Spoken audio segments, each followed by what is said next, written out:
Eh bien, bonjour à tous, bienvenue à ce premier Café Ops de l'année. On le fait un peu plus, on va dire un peu plus tard cette année, faute de temps malheureusement, mais on va essayer de vous apporter le maximum d'éléments par rapport à ce qui s'est passé et ce qui devrait se passer durant cet été. Juste pour un point d'info ouais, que vous ayez en tête, donc on a 29 campings aujourd'hui qui sont branchés sur l'outil RMD, 23 côté Basque et 6 côté Béarn. On reste sur de la comparaison à date équivalente, bien évidemment. Au niveau des indicateurs, on reste sur les indicateurs comme on avait l'habitude de faire les années précédentes. Juste un petit point donc, sur ce qui s'est passé, on va dire, jusqu'à aujourd'hui, ou en tout cas sur le mois d'avril et de mai. D'un point de vue un peu macro, pour vous situer par votre secteur par rapport aux autres, sachez qu'on est sur une légère augmentation des nuitées à l'échelle des Pyrénées-Atlantiques, plus 5%. Par contre, c'est quelque chose qu'on ne ressent pas au niveau des trois types d'hébergements que l'on observe, que ce soit sur l'hôtellerie plein air ou les meublés, où le taux d'occupation sont en légère baisse sur ces trois types d'hébergements. Donc, ce qui voudrait dire que ce serait plus l'unité non marchande qui aurait augmenté en fait par rapport à l'année dernière, sachant qu'il faut qu'il faut avoir en tête que le week-end en fait de Pâques et notamment la foire au jambon a beaucoup boosté les nuitées. Du coup, les nuitées non marchandes, on est à plus 15% sur la foire au jambon cette année. Donc, et vu le volume, en fait, ça génère pas mal sur cette période de avril-mai. Si on entre maintenant dans le vif du sujet, donc vraiment hôtellerie de plein air, non, là vous avez l'ensemble des chiffres, je ne vais pas tous vous les décrire, juste pour vous dire quand même que Bidart et le Béarn se détachent à la baisse en termes de taux d'occupation. Une grosse différence entre Bidart et le littoral basque. Or, sachez que par rapport à ce que vous a fait remonter, ce que vous nous a fait remonter, et ça fait même un petit moment au fait que Bidart soit détaché du reste du littoral. Donc, on a bien fait la demande à RMD que Bidart soit bien intégré à l'ensemble du littoral pour que vous puissiez vous comparer en fait à l'ensemble du littoral. C'est vrai que ça fait un moment que vous nous l'aviez dit. On l'a demandé. Sachez qu'on reçoit encore les données de manière détachée entre Bidart et Littoral Bas. Ça veut dire que pour le moment, sur la plateforme Helios, vous vous comparez toujours Bidart entre vous et le reste du littoral entre vous. Donc, on espère que là, on a relancé RMD. On espère que ça va vite tout fusionner pour que vous puissiez vous comparer sur l'ensemble de la côte. Voilà. Donc ça, c'était pour l'occuper. Maintenant, sur l'emplacement nu, par contre, c'est une tendance un peu inverse où on est vraiment en progression. Sur l'emplacement nu, à voir si c'est la première année qu'on observe ça, donc à voir si c'est vraiment quelque chose qui vient de l'inflation ou non. Le fait d'accéder à de l'emplacement nu qui coûte moins cher, en fait, tout simplement. À vérifier. Pour le moment, en année 1, on observe ça. On verra si l'année prochaine, on reste sur cette tendance-là, bien sûr, à condition que l'inflation soit toujours dans cette dynamique-là, ce que bien sûr on n'espère pas. Maintenant, sur le mois de juin. Donc, mois de juin, on croise des données passées avec aussi donc, les niveaux de réservation. Alors, pareil, là, on est sur deux tendances très inverses, c'est-à-dire qu'au niveau de la fréquentation globale, on est sur une baisse estimée, en tout cas, moins 13%. En fait, ça vient surtout du fait que l'année dernière, on avait eu le week-end de Pentecôte qui était en juin, alors que cette année, il n'y est pas, il était au mois de mai. Donc, ça n'a pas aidé en fait au niveau de la fréquentation globale. Par contre, tendance inverse sur les hébergements, où en bilan prévisionnel, on serait sur plus 5% sur l'hôtellerie de taux d'occupation, l'hôtellerie de plein air plus 2 et les meublés plus 1. Voilà. Ça vous permet aussi de vous comparer par rapport aux autres types d'hébergements. Maintenant, sur le mois de juin, je ne fais pas distinguo locatif nu. Vraiment, je vais rester assez global. Et puis, n'hésitez pas, de toute façon, vous connaissez vos chiffres et n'hésitez pas à aller sur Helios pour voir un peu aussi ce qui se fait à l'échelle de vos destinations si vous avez besoin de creuser. Mais de manière un peu globale, en fait, on est sur des chiffres assez stables, on va dire. La bonne nouvelle, ça reste quand même le Pays Basque intérieur qui reprend un peu de couleur. On se souvient des grosses baisses qu'on avait vues l'année dernière dès le mois de juin. Donc là, on est en avance, donc c'est plus un retour à la normale qu'une véritable hausse, mais ça reste quand même une bonne nouvelle. Ensuite, sur maintenant ce qui va se passer cet été. Alors, globalement, assez stable, on peut le voir.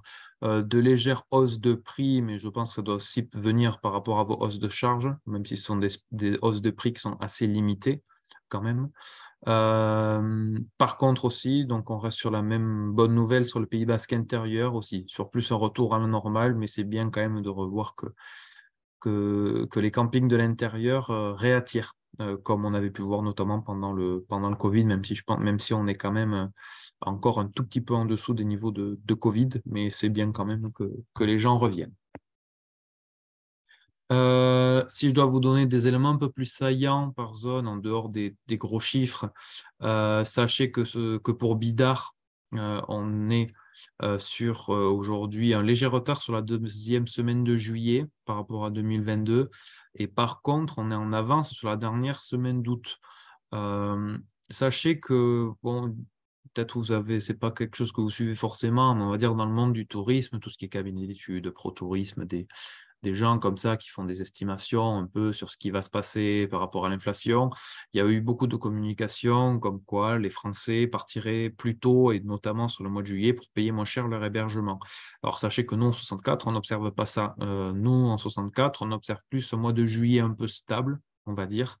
Tandis que c'est plus la dernière quinzaine et notamment la dernière semaine d'août qui attire beaucoup plus cette année, ou en tout cas les réservations sont vraiment en avance.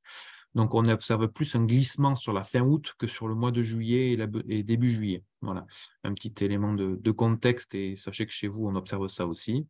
Si je reviens sur Bidart, les marchés en retard, si jamais vous voulez déclencher des actions pour booster un peu, sachez que c'est notamment la Haute-Garonne qui se tourne de plus en plus vers la Méditerranée et un peu moins vers chez nous. Il me semble que les Landes observent également ça, ce retard sur la Haute-Garonne. Et ensuite, plus internationalement, la Belgique et le Royaume-Uni. Sachez que le Royaume-Uni, le retard qu'il y a, on l'observe dans tous les segments du tourisme en 2023, les retards de réservation. Donc, on s'attend à accueillir moins de Britanniques cette année. Donc, ce n'est pas spécifiquement lié à l'hôtellerie plein air de Bidart.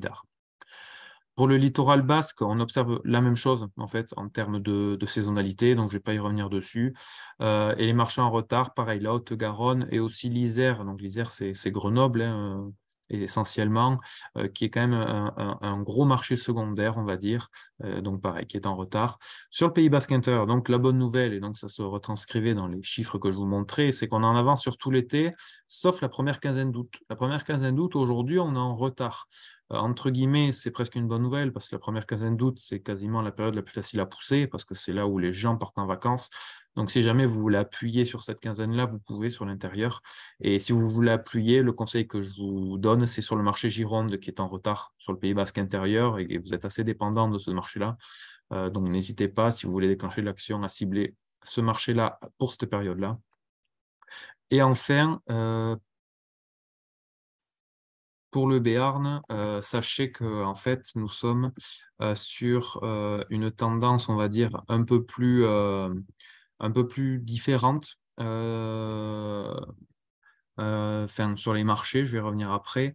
Euh, C'est-à-dire qu'on est en léger retard sur la première quinzaine de juillet, avance deuxième quinzaine d'août. Donc ça, on peut voir que c'est quelque chose que le Béarn partage avec Bidart et le Littoral Basque. Par contre, sur les marchés en retard, il y a la Loire-Atlantique qui est un gros marché pour le Béarn. Donc si jamais vous voulez déclencher de l'action, je préconiserais d'abord ce marché-là. Loire-Atlantique, c'est Nantes, grosso modo.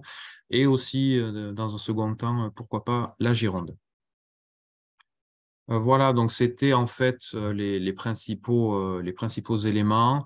On va essayer de vous refaire un dernier point, sûrement d'ici peut-être début juillet. Voilà les derniers éléments saillants, toujours dans ce format vidéo.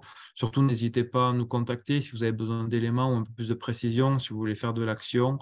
Mais en tout cas, je vous souhaite déjà une très bonne début de saison. On va essayer de vous alimenter le plus possible si jamais il y a besoin d'actions de dernière minute. Là, j'ai pas mis les actions qu'on va faire, mais parmi tant d'autres, c'est vrai qu'on retourne sur le Tour de France, on va à Bordeaux, fête le vin. Et par contre, sur la partie basque, on est plus sur essayer d'attirer de la clientèle bas carbone. C'est vrai qu'on est plus dans ce dynamique-là en ce moment, et ça devrait notamment perdurer. Et sachez qu'il y a pas mal d'actions aussi sur le Pays basque intérieur pour l'été, donc ça reste une bonne nouvelle on a vu le léger retard sur la première quinzaine d'août, donc vraiment de vraies actions pour cibler l'été sur le Pays basque intérieur.